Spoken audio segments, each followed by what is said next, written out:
Welcome to the podcast, Guidance with Gab. Learn and unlearn all things wellness. Welcome back to another episode of Guidance with Gab. Learn and unlearn all things wellness. Today we are going to be learning and unlearning all about gratitude. If you follow me, then you probably know that gratitude is one of my favorite practices. And I want to just give you kind of a little bit of my experience with gratitude and why I think it is so key for people to practice that more than anything. It all started off when I was in college, and for Thanksgiving, I went to see my mom's family that happened to live in the same state as me. So from New Jersey, went to school in Florida, and she had family that was living nearby. They came through, picked me up, and they were like pretty old, like at the time, I would say maybe 80s. And for me, this is, I think, like my freshman or sophomore year of college. So I'm in my like rowdy party phase. And it was actually very grounding to be with people who were not insane and degenerates. Aunt's husband, he knew that I was into psych, and he saw this article and decided to share with me. And it was about how gratitude is so much more important to overall well-being versus happiness, because happiness, we're always going to be searching for it, and it is a feeling, so it's going to fluctuate, it's going to go up and down. But when we're working with gratitude, it's a bit easier to find on an everyday basis. At the time, I don't even think like I knew what gratitude was. I don't think I've even heard the word before. So I read the article and I'm actually genuinely interested, because I'm going through my own little waves of being unwell and all the fun stuff that come with being in college and a little crazy. So I'm like, ooh, I need to make this a practice of my own. I'm going to start. And I remember my ex from high school, his mom gave me a journal, and I brought it to college. I never really journaled before that. I wasn't like in high school writing my diary. I've never journaled before.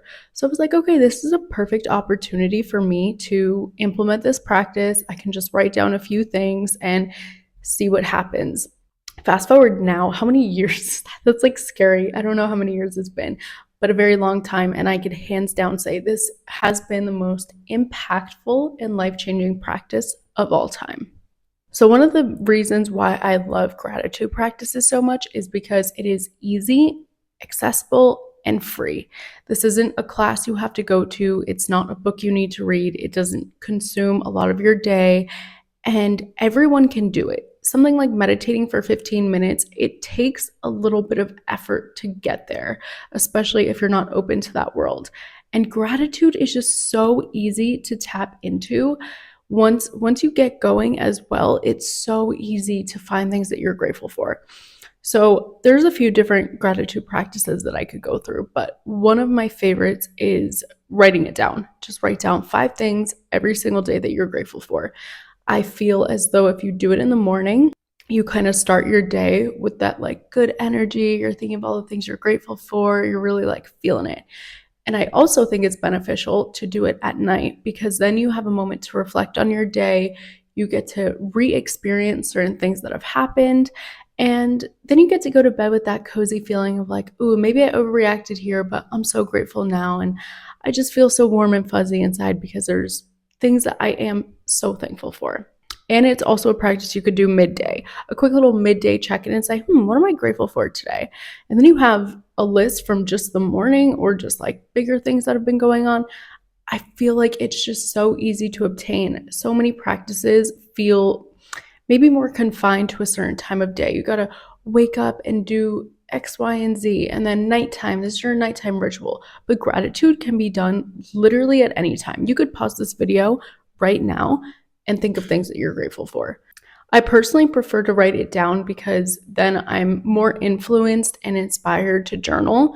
Usually I'll do 5 things I'm grateful for, 1 thing that I thank myself for, and then just kind of write about my day, my feelings, anything that's going on. So by writing it down, I'm forced to actually journal. I try to fill up a full page when I'm writing.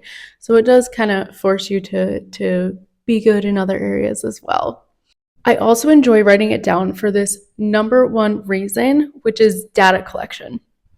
That may sound silly, but in life, we have so many ways that we can record our lives and keep data to figure out what makes us happy, what maybe rubs us the wrong way, what really fits, what makes us happy. And from someone who has been doing this gratitude practice for, let's say, 6+ years, it's definitely more than that, but we'll say 6+ years, I'm able to go back into different periods of my life and notice the things that I was grateful for at that time. I'm also able to see throughout the time the things that have stayed consistent.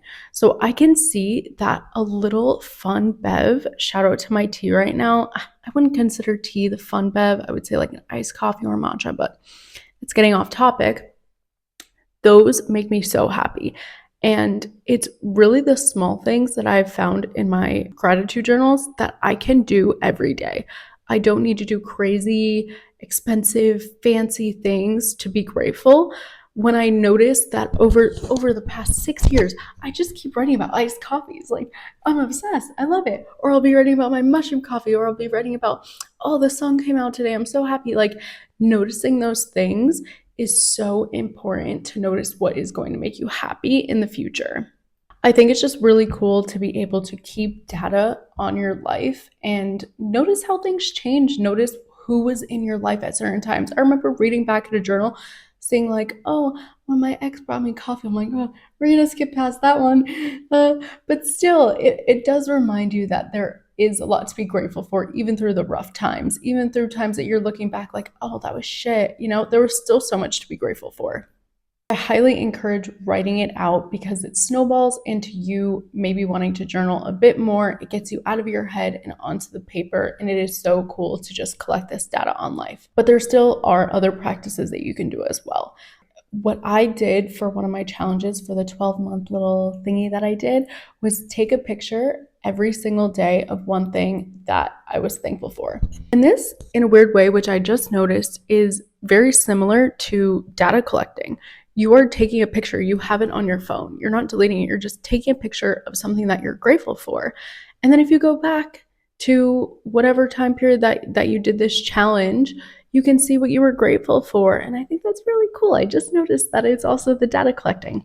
I loved that challenge because it made me stop even in the moment and say, wow, I really am grateful for this. I want to take a picture. I want to capture it. I want to be with it. I want to sit with it. And then it makes you slow down. It makes you look back at the picture. There were so many different times that I felt gratitude throughout that one moment of taking the picture. It's stopping, noticing, oh, I'm really grateful for this. Then you feel it when you're taking the picture. Then you feel it when you're looking back at the picture. It kind of like really holds and cultivates that gratitude for the moment. And I really appreciated that. It's also such a good practice because most of us are on our phones all the time, and most of us have our phones with us throughout the day. So you don't need a pen, paper, you don't need anything. All you need is your phone to take a quick picture, and you can't lie to me. I know you have your phone on you. Another easy way to practice gratitude is just repeating it in your mind. So saying, okay, we're going to take these next 2 minutes, literally takes 2 minutes to discover 5 things I'm grateful for throughout the day. Boom. Super fast, super easy. I personally don't like that one as much, only because my mind will bounce all over the place. I'll be like, oh my God, I'm so grateful for my coffee. And then I'm like, ooh, what coffee am I gonna have tomorrow? What am I gonna make this person? Oh my God, I forgot to make this for this person. I'm like the coffee plug of where I live right now because they don't do iced coffees. So I'm always thinking like different things. I'll get off topic, or I'll think of the sun, thinking about times where I was tanning and then I start missing tanning, and then I think about Florida. And for me, it's a bit harder to stay focused and on track when I am doing a gratitude practice in my head. These gratitude practices are also so awesome because it makes you look for it. So after a few years of doing it, I noticed that I'm constantly on the lookout. It's like a little scavenger hunt. I'm on the lookout all the time for things that I could be grateful for because I know I'm going to write it in my journal later. It's almost like when you are going to a movie on a class trip and you know the teacher is going to be asking you some surprise questions at the end, you're actually going to be paying attention because you don't want to get a bad grade, so you have to pay attention. And that's the same thing throughout the day. I personally have felt that it has made me more present because, again, when you're on the lookout, you're actually there. You're not thinking about other things. You're not as encapsulated by your phone. You're trying to be present because you want to be grateful for it, because then you know you're going to be writing about it in your journal later or tomorrow or whenever it is. The way to keep the gratitude practices fun is sometimes writing about the really big things that are going on in life that you're grateful for. This could be having a house, having food on the table, having loved ones around you.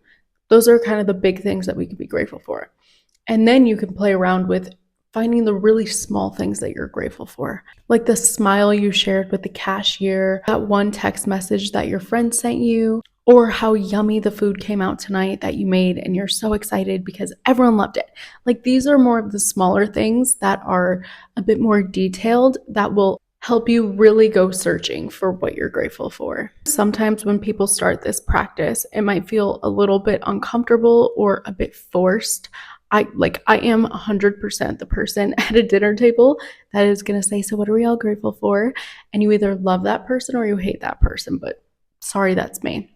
Sometimes people get uncomfortable because it's weird for some people to open up and share what they're grateful for. It takes vulnerability to open up, especially to other people and not just to yourself, and acknowledge, wow, that was really good. That was a great time. I do feel very thankful.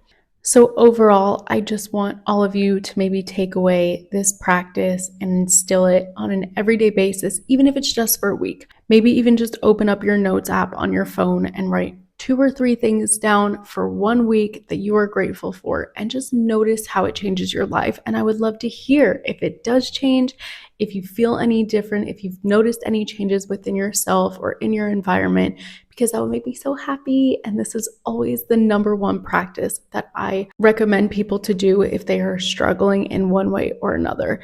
It is such a beautiful baseline to start off with, instead of jumping into the deep end with extreme practices, a lot of responsibility, and getting really far out of their comfort zone. So if you're going to try anything or put anything into this new year, I would say it would be gratitude. I don't think you will regret it, because I can promise you this has been the number one practice that has shifted my mind and changed my life for the better. Before gratitude, I was not as present, I was not as vulnerable, I was not as connected to my feelings. And once I started that practice is when my spiral started going up. I hope you took something away from today's episode and that you're feeling grateful, because I'm going to do a little gratitude list right now, just right off the top of my head, to show you how easy it is. I am grateful for being able to have a podcast and speak my mind and have people that are tuning in. I am grateful for a working laptop that allows me to do the writing. I am grateful for these beautiful little decorations and just like the vibe that I've created. I am grateful for having some alone time right now to be able to create my art. And I am grateful for the soccer game that's going to be on soon, which is going to be starting in 7 minutes. And hopefully I can stream it on some type of site that will allow me to watch it. So I hope right now that you think about some things that you're grateful for and you take it with you for the rest of the day. I am so grateful for you. And if you guys are enjoying, please send a comment, a review, send me a message. I need some hope to keep going too. I love you guys.